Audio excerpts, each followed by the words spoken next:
complete the questions in 14E before you move on to this, please. So, first thing I want to show you is over on the right-hand side of the screen. I think this is kind of the first time you can see logs being of some use rather than just some sort of mathematical exercise. You know, we all know that 3 squared is 9. We all know that 3 cubed is 27. But say you wanted to know 3 to the power of what is 20, okay? How would you actually solve that without doing it by trial and error? You know it's somewhere between 2 and 3, but you don't know what it is. So this is where we can just take logs on both sides, and then with the power rule, bring the x to the front, then divide through by log 3. So x is actually log 20 divided by log 3. So quite quickly, you can just work out what that power would be, and it's going to be somewhere between 2 and 3. Now, over to example 14 on the left. Again, if you're super duper at logs, you're going to be able to do what I'm just highlighting in green there. You're going to be able to just do that if 3 to the power of x is 20, then 20 equals log 20 to the base 3.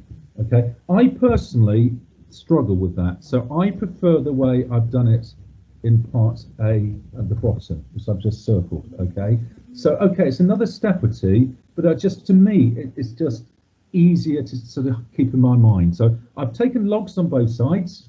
Doesn't matter what power, it might as well just be to the power of 10, base 10, so just log. Okay, I've then gone and with the power rule brought the x to the front. I've then gone and divided through by log 3. And although it's more steps, to me that is just a much easier way to sort of feel your way through answering 3 to the power of x equals 20. But don't get me wrong, if you've got really good at this and you can see how they've done that bit that I've arrowed, then sure, do that. But I just want to give you the safety net of my way. And same with part B.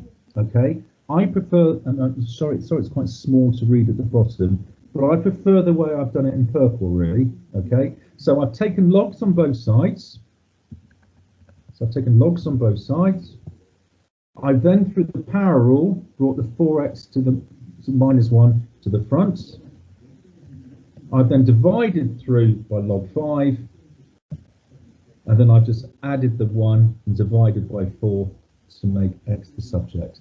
So, you know, taking your choice, but I just find the sort of whole approach of logging both sides, keeping it all to the base 10 if you can, it's just easier, I find. Right, now on example 15, there's really one point I want to hook out. When you look at that, it smells of being a quadratic, okay? You've got to the 2x and you've got to the x and what have you, all right? So you're just going to try and convert that into a quadratic equation. So I just need you to be comfortable in your mind that if you've got 5 to the power of 2x, I'll just circle it down at the bottom, that is the same thing as 5 to the power of x all squared.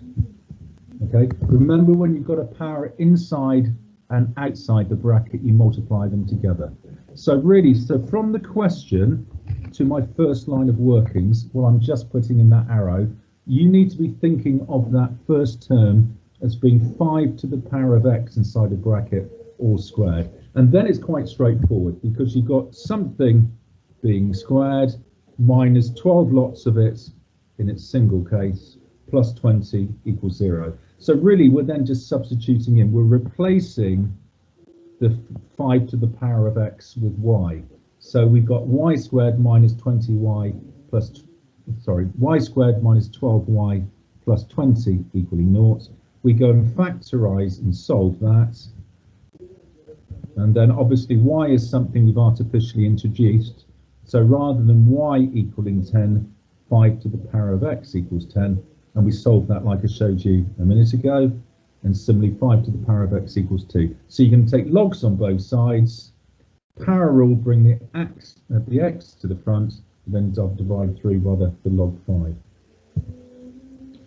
5. This bit I've already done with you, not so poshly, but I did this last lesson. This is when we just log both sides, okay? We're taking logs on both sides. So we're just introducing the idea of logging both sides. So I don't see the need to go through this example, but what I've just highlighted there is what I've been saying to you we can do. If you log both sides, you then power all, and just work your way through it.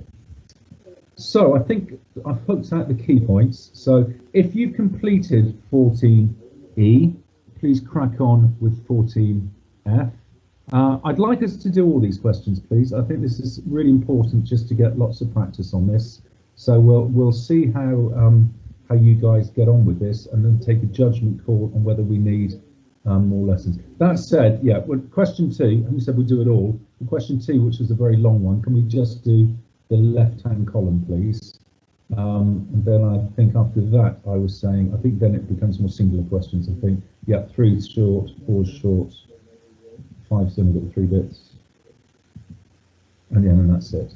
So let's crack on with these 2, and we'll touch base at the end of the lesson. I suspect we're going to want another lesson just to get up to date, but let's see how you guys get on. All right, so I'll stop the recording now, and then obviously you guys just fire away with them queries and everything.